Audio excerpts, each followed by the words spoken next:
Today on In the Middle with Principal Hayward, I'll be talking with Tracy McGarry, a grade 8 special education teacher here at Norton Middle School. Personally, Tracy has been a huge support to me. Last year, Tracy completed an administrative internship while working to earn that certification. Before, but especially during that time, Tracy demonstrated the talent, determination, and drive that makes her one of the best teachers I have here. Tracy is the 8 Purple team leader and serves on many different committees throughout the district. Mrs. McGarry is a resident of Norton and is one of the most dedicated teachers in the Norton public school system. Mrs. McGarry earned a bachelor's degree and a master's degree from Bridgewater State University and has been in Norton since 2005. Mrs. McGarry, welcome to the show. Hi, Mr. Hayward. Thanks. Happy to be here. Yes, excellent. So I mentioned in the intro, you're a special education teacher. I am. What is one of the more challenging things about special education compared to the other content areas? I've had all different science teachers, history teachers. Right. You're the first special education teacher, so. For me, it's a lot of thinking on your feet. It changes year by year according to the kids that are in front of me. Yep. I feel like I have to know a lot of curriculum, so as opposed to a science teacher that specializes just in science, I kind of need to be a jack of all trades a little bit.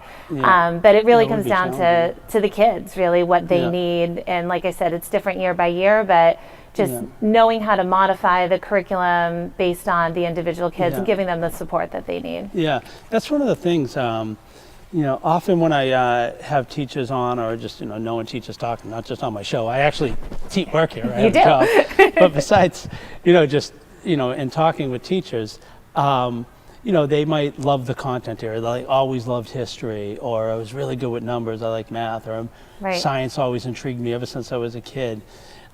Special education teachers, the content is kids. Yes. It's knowing kids. Right. What drew you or made you choose special education over, say, another content area? Sure. So for me, it started when I was in middle school. I have volunteered for Special Olympics, I think like 20 years in a row. I haven't missed a year yet. And did a lot of volunteer work with kids with disabilities. And every summer I worked at a local summer camp for kids with disabilities. And I did a college internship at that camp where I made my way up to program director there. Originally, I thought that I was going to go into public relations for nonprofit, hoping that maybe I could work with something like Special Olympics or Make-A-Wish Foundation. But really, I just loved being with the kids so much that I switched majors a little bit and decided to focus on special ed just because I enjoyed being with the kids so much. So your content is kids, and that's the greatest thing. It is. And when people say, you know, why do you teach? I do it for the kids. I do it for the kids. With special education teachers, I really think that rings true so much of the time. What is your favorite content area? You mentioned you're in every subject and things like that. Do you have a particular content area that you like the best? I do. I think for me it's science. Some of that is just because it's so hands-on that for kids that have some learning needs or learning struggles, it kind of evens the playing field. When you're, you know, kind of playing with test tubes and measuring and mixing things, everyone's in it together. And I think the kids really feel a part of that. I have a great working relationship with the co-teacher. She and I have, you know, been together the last 12 years, Mrs. Flagg, So I think we have just a really good banter. I know the curriculum really well in there, and it's just fun. It's just a fun class, so it makes it easy. The hands-on. I mean, when I'm going around the building, if I look in and I'm going through the room and I see a lab, I really look for noise, not to see like, oh, the kids are in trouble, just because something interesting. But when I see the kids up and moving and over on the microscopes or what have you, it draws me in. It does. It makes the learning real to the kids. It gives them some hands-on experience. And it's really fun. Of the teachers that you work with, so you've been here a while, so you've worked with many teachers, which teacher would you want to be your Amazing Race partner and why? Oh, that is a good question. I think I would have to go with Mr. Ladino, just because he has this outside the box mind. He's a math mind. I don't have a math mind, so I think if we were traveling together, solving lots of riddles and puzzles, you know, he'd probably be a really good person to help me out. He's got skills that I don't have.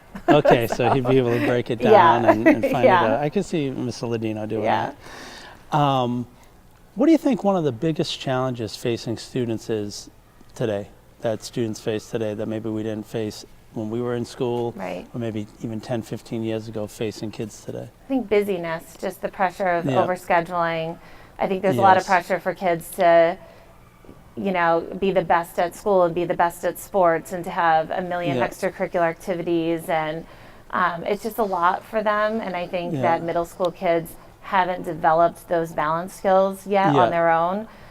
So they need some help with that, and it can get a little overwhelming, just kind of figuring out how to prioritize their personal schedules with homework, with studying, and just their personal friends, hanging out with friends, sleeping. I haven't been bored in about maybe 25 years, but I remember being bored when I was a kid. And when I see these kids' schedules, I wonder, do they ever just sit around and bored? I remember being bored, like, hey, I'm bored, I want to do something. I mean, even my own two personal kids, it's hard for them to even take a car ride for 15 minutes without wanting to do something. Mom, I'm bored. What are we doing right now? They need a book or a gadget. Okay, so they're expecting something has to happen. Yeah, it's hard to have quiet time. Okay.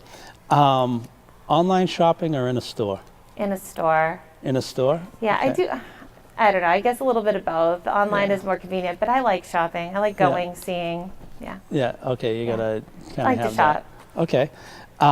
Any fads or interests that you were into when you were a kid? So you grew up in the what era? The 90s? I grew up 80s, 90s. Okay, 80s, 90s. I was a huge New Kids on the Block fan. Okay. Huge, and I will admit that I have seen them in concert twice as an adult as well. Okay, that's not a fad. We're leaving fad if you're still seeing them as an adult. I know. Okay, but it falls into fad. So what is that, like? So handkerchiefs around the leg? Like they had hats. They had cool hats, and I had like the bed sheets and the posters, and kind of loved them a little bit. Okay. Yeah, loved neon too. I was big into neon. Yeah. Neon bracelets, neon scrunchies. Very 80s. Very 80s. Very 80s. Okay. Yeah.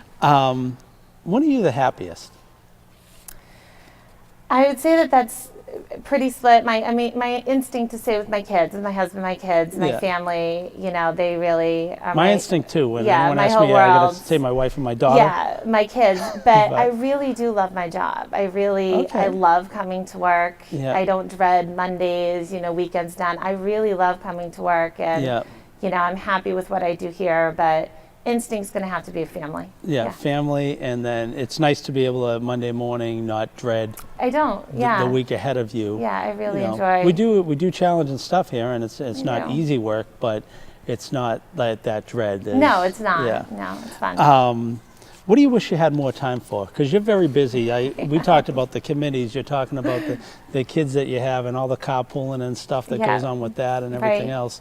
What do you wish you had more time for? To read. I am a student for life. I love learning. Yeah. I love taking classes and coursework. But I think when I was younger, before I had my own kids and their schedules, I found more time to just curl up with a good book, and I miss that. I crave that just time with a novel at night that I always feel like I have a to-do list to get through. So I really wish that I do read, but I wish that I read more. I had more time for that. You've been getting involved in a lot of like technology and different things. You've been kind of branching out, doing that stuff. Right. Tell us about how you think technology has changed Norton Middle School, because as a veteran teacher, your insight is very valuable to me. The support you've given me anyways, just through the administrative internship, has been fantastic. And I've been able to, count on you, rely on you, but also engage in like just discussion and topics and thoughts.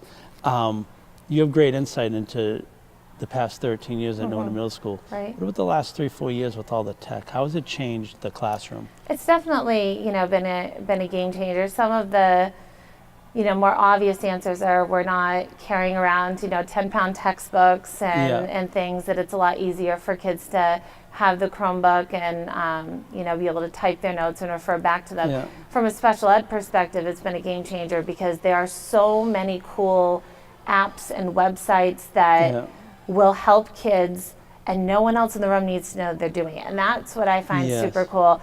It used to be that if a kid needed something enlarged for them, say, I would have to go to the photocopier and jack up the font and play around with it. Yeah. Now it's like a click of a button. I can make that font increase for that child, and no one around them even needs to know that they're having that accommodation. So The discernment, I think, is excellent. You know, it really helps level the playing fields in a whole new way. It makes things so much easier to modify. There's lots of text-to-speech, speech-to-text apps that we're using, you know, for kids that struggle, books on tape and So things like that. just making that curriculum more accessible to the kids. It really does. Yeah, it's been great. I'm seeing a lot more gameplay too, which I think is a great way to learn. I see a lot of our teachers using Quizlet and Kahoot and programs like that to reinforce vocabulary and skills. So it makes learning fun. It's just a change from paper and pencil all the time. And it is kind of like, you got to see it. I remember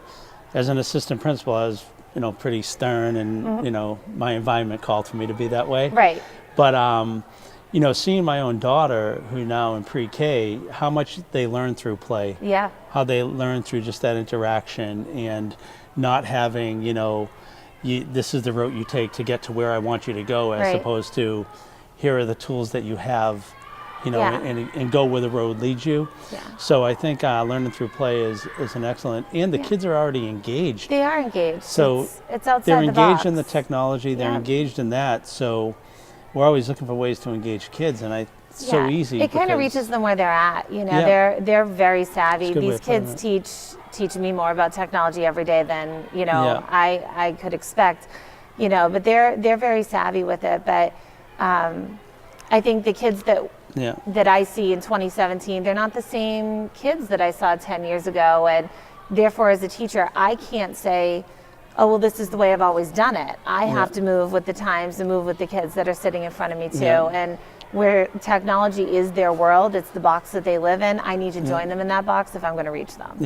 One of the things when I go around the school, and I say it because you've gone around the school kind of with an administrative lens on, whether it was through some of the activities you were doing to earn your hours for certification, or when you filled in for me, or just as a special education teacher, you also have that insight of being all over the school, kind of outside of your kind of bubble there. And really understanding like that none of the kids, I think, would get a sense here that they're doing an old lesson that maybe their brother did 5-6 years ago. Everything, it kind of gives a freshness. Do you see that?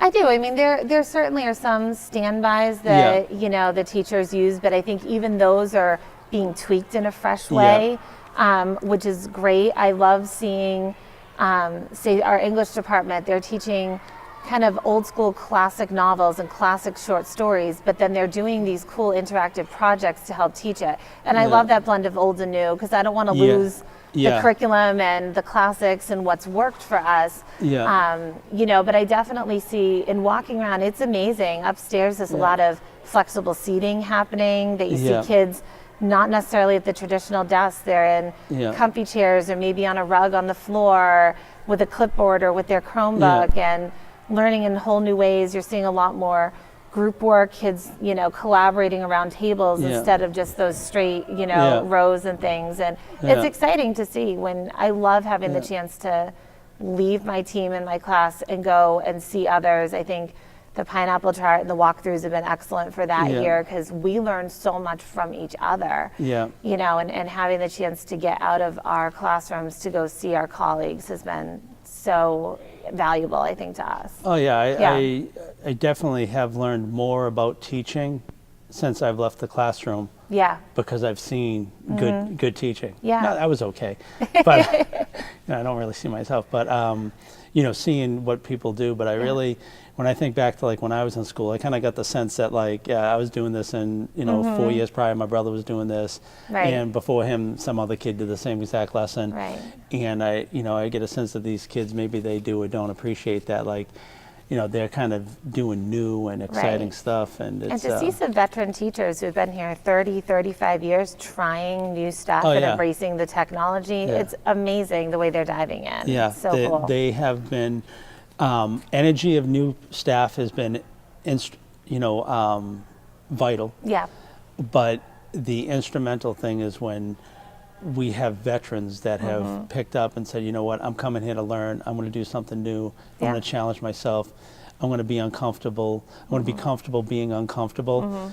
When we have the veteran staff that we've had, and I count you in that group, how can a new person possibly tell me they're not going to try. Right. You know, how can they possibly say, well, this is how I've always done it, Right. when they have had people around them who are kind of leading the Yeah. way in many cases. Yeah, it's exciting. Yeah. What's your best and worst habit? Oh my goodness. I think my best habit is organization almost to a fault. Everything, I would agree with that. Everything is Absolutely. organized. I was just saying to someone today, my Christmas cards were filled out, addressed, and stamped sometime in November, and I've just been waiting until December so I could pop them in the mail. Yeah. Everything's labeled, everything's color coded. Yeah. My worst habit, as is evident in this interview right now, I talk too much. I know I talk too much. No, You know, so I think sometimes I need to, I just get so excited. I have a lot, you know, going on in my brain that sometimes I need to stop and, you know, just listen. I need to be a better listener sometimes. Yeah, I do. That's one I need to improve on too. But you're definitely organized and not to a fault. It's definitely a trait. you. Definitely a trait. Thank you. Now, you have a bit of an obsession. We talked about the new kids things, but I think it's might have carried over. Anyone who's gone through 8 Purple definitely knows about this obsession. Yeah. I want you to share with me the obsession Sure. and where it came from Sure. and where is it going? Hopefully it's going to London. Okay. So I am more than pseudo-obsessed with Britain, British history, royalty, and it started young for me. It started when I was in elementary school.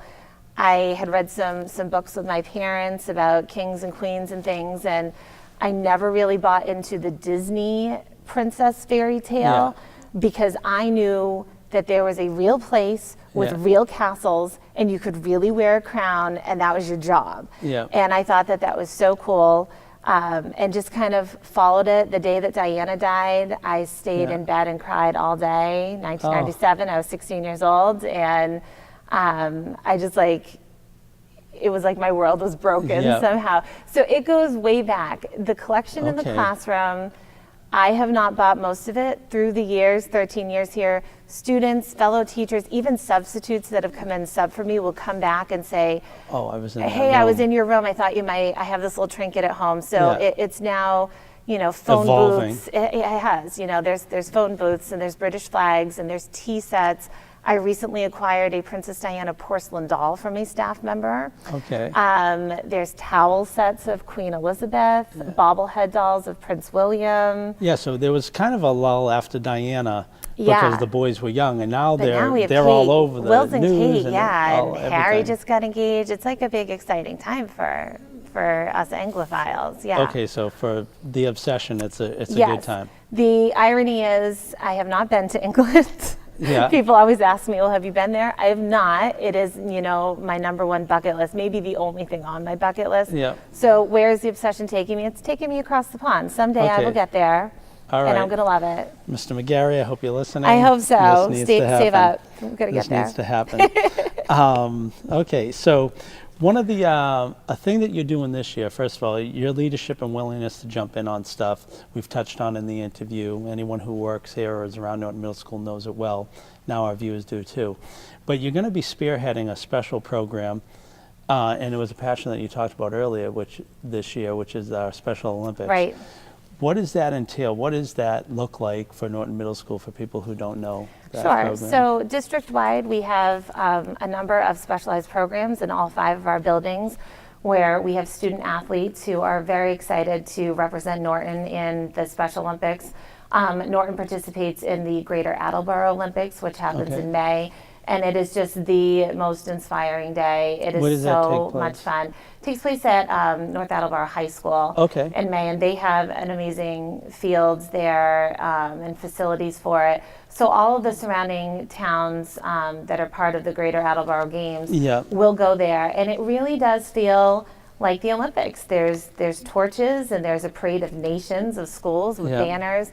And there's gold medals and podiums, and it's really exciting. So my role this year, along with 2 other women in the district, we will be teaming up together to kind of from a logistics standpoint, there's a lot to it, ordering buses, ordering t-shirts, Yeah. making sure the kids get their practice times, you know, And we've permission done- slips and chaperones and all that stuff. So And we've done assemblies here before. we have pep rallies to yeah. cheer on our students here at the middle school, which we hope to do again. Yeah, and that logistically takes It a bit of does. doing because we're Yeah. going to alter, you know, the day for 600 kids and X number of teachers. Right, so- and we're hoping to do but it's worth it. some sort of rally similar in all 5 schools to kind Yeah. of celebrate, because these kids work hard Yeah. training for this, and for them it's really a highlight of Yeah. their year to go and to compete and to represent Norton, and it's so exciting and so inspiring. So we want to Yeah. make sure it's a well-planned, well-organized event for them. Yeah, absolutely. And it is, when the kids come back from that, It's so fun. just the enthusiasm, they want to take pictures, they want to show me their trophies and Yep. things like that.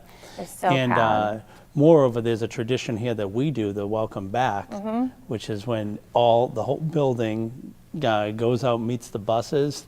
Yeah. And, you know, what does that do for not the athletes, for everyone else? I think it's inspiring. You know, I think that we have a really great culture for our special ed kids that I've seen in my time here. And obviously we cannot bring all 600 kids to the Olympics with us, but that welcome back tunnel, as we call it, I think it really inspires the other students who are there cheering, that it helps just bring to light kind of the accomplishments of what these kids do. Unfortunately, sometimes when we deal with separate programs, some of those students are not as visible maybe in some of the inclusion classes and things. So that really helps the entire school rally around them in support of them and just cheer for them. It's just pure joy cheering. You know? And it is. It's just an awesome time. You can't help but feel good. It's a good day. Now, I definitely think you've got what it takes to become an administrator for sure. Thank but when you. you're an administrator, there's a lot of nights, especially here at Norton Middle School. There's parent meetings and dances and basketball games and so on and everything else. Right. But you're from Norton, so I'm here oftentimes late. What's, as a Norton resident, what's a good restaurant or something that I should go to in Norton? What's, you know, the place to go if you want to plug a place? If you like Mexican, Fiesta, it's in Roach Brothers Plaza. Yeah. It's great. They have great Mexican food. It's quick, which I like. Yeah. So sometimes when we're here for parent conferences and we only have a short window, Yeah. that's a great place to go. Menu's great. They're Okay, nice. so it's Mexican Fiesta? Yeah, it's called Fiesta. Oh, just Fiesta? Just Fiesta, but it's Mexican food. Okay, Mexican food Yeah, called it's really Fiesta, good. Roach Brothers Plaza. Yeah, right next to Roach Brothers. Okay. It's really good. All right, well, I'll have to check that Yeah. out. All right. Well, thank you for coming on the show. It's Thank been you. a great time. Thanks so much. I appreciate it. Tracy McGarry, Norton Middle School Special Education Teacher, Grade 8.